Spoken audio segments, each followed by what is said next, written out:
I would define autonomy as a reduction in human workload while maintaining situational awareness and operational efficiency. Autonomy isn't necessarily synonymous for AI, but AI ML tools can be used to solve complex optimization problems in the development of automated systems. Advanced air mobility is associated with highly automated and autonomous aircraft.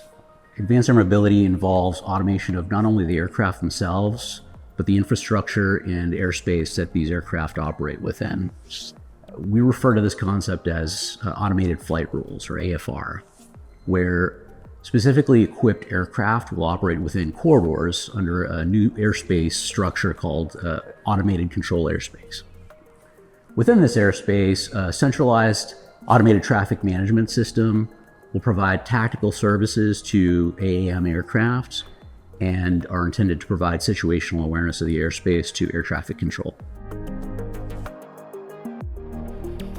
The tempo and density of advanced air mobility operations are expected to increase over time.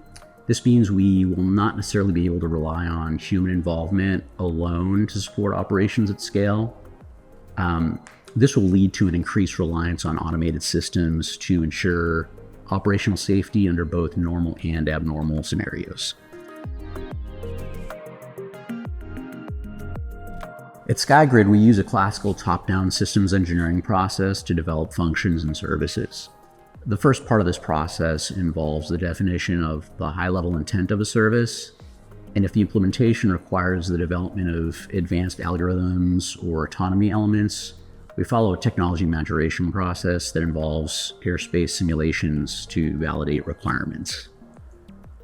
This is then followed by software implementation, system integration, verification, and ultimately deployment. A few examples of real-time data that would be used as part of our autonomous systems would be surveillance data, would be used for both strategic and tactical conflict detection and resolution. Another example would be data related to resource demand and capacity that would tell us information about available airspace throughput as well as available vertiport slots. Third example would be high fidelity weather data that would be used for flight planning as well as awareness of hazardous conditions during a flight. The balance of autonomy and human supervision starts with an incremental approach that involves the introduction of decision support services with operators and air traffic control ultimately responsible for decision making.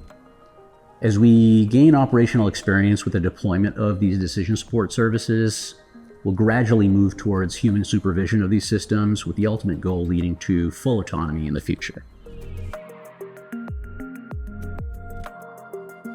The risks associated with development of autonomous systems are no different really from development of other ground-based and onboard aircraft systems.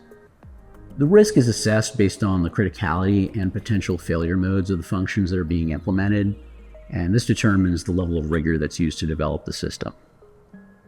At SkyGrid, we follow well-established airspace recommended practices to develop autonomous systems, which starts with ensuring our requirements are valid. This is done using a number of different methods, but relies heavily on modeling and simulation before any code is ever implemented.